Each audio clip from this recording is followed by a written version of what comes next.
নীলা market গিয়েছি অনেকদিন হয়েছে, কিন্তু সময়ের অভাবে আমার ভিডিও ছাড়া হয় না। তো আমি তো যেই আগে খাওয়া শুরু করে দিছি, কারণ এর আগে একবার যেয়ে আমি ঠক খেয়েছিলাম। তাই আজকে যে রেস্টুরেন্টে আমি ঢুকেছি ওইটাতে আগে মাংস টেস্ট করে নিয়ে তারপরে রেস্টুরেন্টে খেতে বসি। সত্যি কথা বলতে কি, প্রথম কামড়ি না অন্যরকম একটা টেস্ট পেয়েছি। তাই 2 তলায় চলে গেলাম, নাচতে নাচতে যাই ওখানে বসে পড়ছি। আর এটা ছিল এই রেস্টুরেন্টটা পার্কের পিছনে, মানে পার্কটার পিছনে ছিল। তো সামনে যে 2 তলা রেস্টুরেন্ট ওইটা নিচ্ছি, নামটা আমার ঠিক মনে নেই, যাই হোক হবে একটা।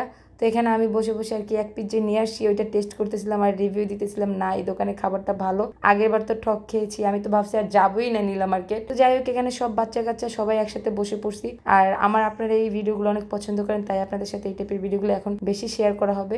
তো এখানে ফার্স্টে আমরা আগে গলা ভিজানোর জন্য একটু কোক খাইয়ে নিতেছি, কারণ প্রচুর পানি পিপাসা লাগছে আর অনেকক্ষণ হয়েছে কিছু খাওয়া হয় না, যেহেতু জার্নি করে আসছি। আর আমি তো যেহেতু একটু হাঁসের মাংস আগে খেয়ে ফেলছি, তাই আমার প্রচুর কোকের মানে কোক খাওয়ার হ্যাবি উঠছে। তো এখানে মূলত আমরা যে খাবারগুলো অর্ডার করছি ওই খাবারগুলো দিয়ে দিচ্ছে। তো জনপ্রতি সবার জন্য হাঁসের মাংস, যেহেতু ওখানে হাঁসের জন্য ফেমাস, তো হাঁসের মাংসের সাথে আমি নিয়ে নিয়েছিলাম ওখানে একটু বট, কিন্তু বটটা আমার কাছে মোটেও ভালো লাগে নাই। হাঁসের মাংসটাই যা একটু ভালো লাগছে, কিন্তু প্রচুর ঝাল ছিল। না, আমার অসুবিধা হয় না, অন্য সবাই খেতে পারে নাই। আর নিয়েছিলাম একটু আম্মার জন্য গরুর মাংস, যেহেতু আম্মা হাঁসের মাংস খাবে না, ওনার জন্য গরুর মাংস নিয়ে নিচ্ছি। তো যাই হোক, এখানে আমরা বসে বসে এখন গল্প করতেছি। আর তারপর আমাদের চলে আসছে সেই মানে ওটাকে কি বলে, রুমাল রুটি, তার সাথে ছিল চিতল পিঠা আর ছিটা পিঠা। তো ছিটা পিঠাটা আমার মেয়ে খুবই পছন্দ করে, আর রুমাল রুটিগুলো তো আমার কাছে খুবই ভালো লাগছে, এগুলো একদম পাতলা রুমালের মতো।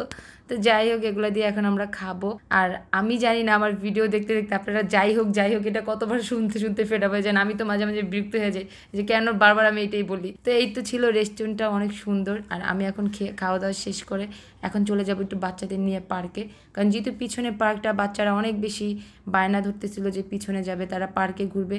আর পার্কে ঘুরে ফার্স্টে আমরা টিকিট নিয়ে নিছি, ওদের 2-3টা রাইডে উঠাবো, যেহেতু ওরা আসছে এতদিন পরে, ওদের নিয়ে বের হয়েছি। নর্মালি কী হয় জানেন, আপনার ভাইয়াও সময় পায় না, আমিও সময় পাই না, যেহেতু দুইজনই খুবই ব্যস্ত থাকি, তাই ওদেরকে তেমন একটা বাইরে নেওয়া হয় না।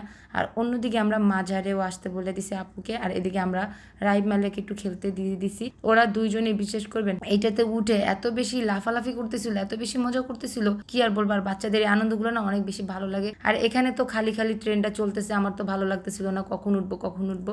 তো বাচ্চাদেরকে এখানে খেলতে দিয়ে তারপরে দাঁড়ায় রইলাম, বাচ্চাদেরকে পড়ে দিচ্ছি যে না পড়ে যাচ্ছে নাকি মানে ব্যথা পাচ্ছে। আর বলবেন না, বাইরে গেলেও অশান্তি, মানে ওদেরকে নিয়ে ঘরে থাকলেও মানে বাইরে নিয়ে যেতে মন চায়, আবার বাইরে গেলে কখন বাসায় আসবো সেই টেনশনে মাথা খারাপ হয়ে যায়, কারণ ব্যথা পায়, দেখা যায় একটা না কিছু হয়। আর আমার 2 বাচ্চা তো মাশাআল্লাহ অনেক বেশি দুষ্ট, এরা মনে করেন যে যেখানে যায় সেখানে মানে দেশ স্বাধীন করে চলে আসবে। তো সব বাচ্চারাই মনে হয় এরকমের হয়। যাই হোক, যে ওদের এখানে অনেকক্ষণ খেলতে দিয়ে তারপর ওদেরকে এত বলতেছে যে তোমরা নেমে চলে আসো। ওরা কার কথা কে শুনে, মেয়েটা তো কতটুকু উঠছে, তারপর আর উঠতে পারে নাই, কিন্তু ছেলেটা উঠার জন্য অনেক কান্না করতেছিল। তো ও উঠতে না পারে এখানে লাফালাফি করতেছিল, তো ওদেরকে নিয়ে। আর এখানে ছিল আরিফ আর আরিফের বউ। আর ট্রেনটা তো খালি খালি ঘুরতেছে, ট্রেনের সাথে আর কেউই নাই। তো যাই হোক, আমি নেমে এখন যাবো ট্রেনে ঘুরতে 2 বাচ্চাকে নিয়ে, কারণ ট্রেনটা অনেকক্ষণ ফাঁকা ছিল। এখন আমি একা ওদের সাথে উঠে গেছি, কারণ যেহেতু দুইজনই ছোট, একা একা ঘুরতে পারবে না, তাই ভাবলাম যে ওদের সাথে আমি বসে পড়ি, আর কি করব। তো ট্রেন তো ঘুরতেই আসে, ট্রেন থামার কোনো নামই নেই, জানেন না বলবো আর কি। তো অনেকক্ষণ ট্রেনটা চলছে একা একা, আর পুরো ট্রেনটার ভিতরে আমি একাই ছিলাম 2 বাচ্চা নিয়ে, আর একটা লোকও ছিল না। তো আমি তো ট্রেনে শুধু ঘুরতেই আসি।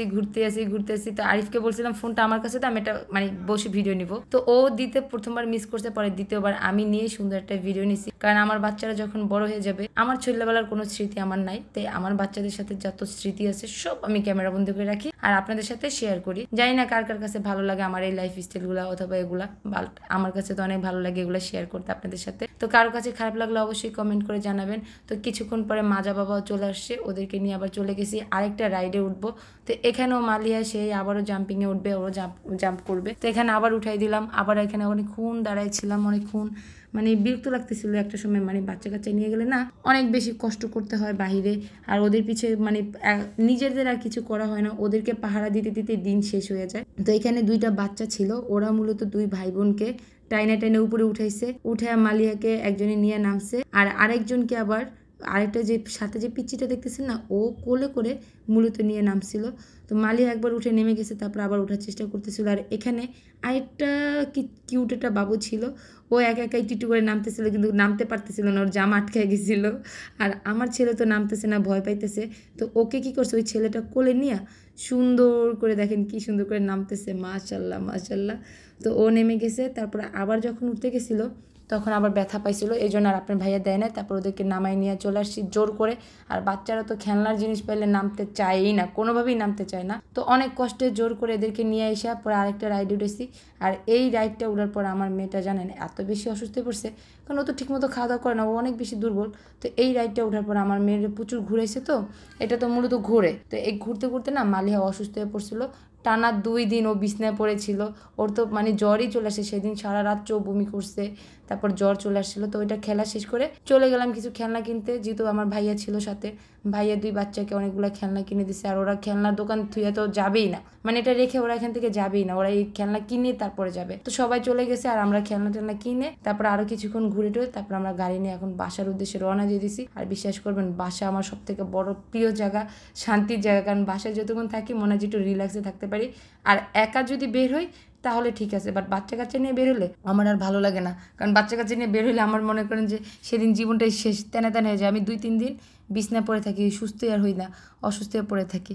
তো কার কার এমন হয় অবশ্যই কিন্তু কমেন্ট করে জানাবেন। আজকের ভিডিওটা আর বড় করব না, ভিডিওটা ভালো লাগলে অবশ্যই লাইক ফলো দিয়ে আমার পাশে থাকবেন। আর হ্যাঁ, ভিডিওটা শেয়ার করতে ভুলবেন না। আর আমার কোনো কিছু খারাপ লাগলে অবশ্যই কমেন্ট করে জানাবেন। আর এখন থেকে রেগুলার অ্যাক্টিভ থাকবো, কারণ অনেকদিন হয়েছে ঠিকমতো আপনাদের সাথে ভিডিও শেয়ার করা হয় না। তো সবাই ভালো থাকবেন।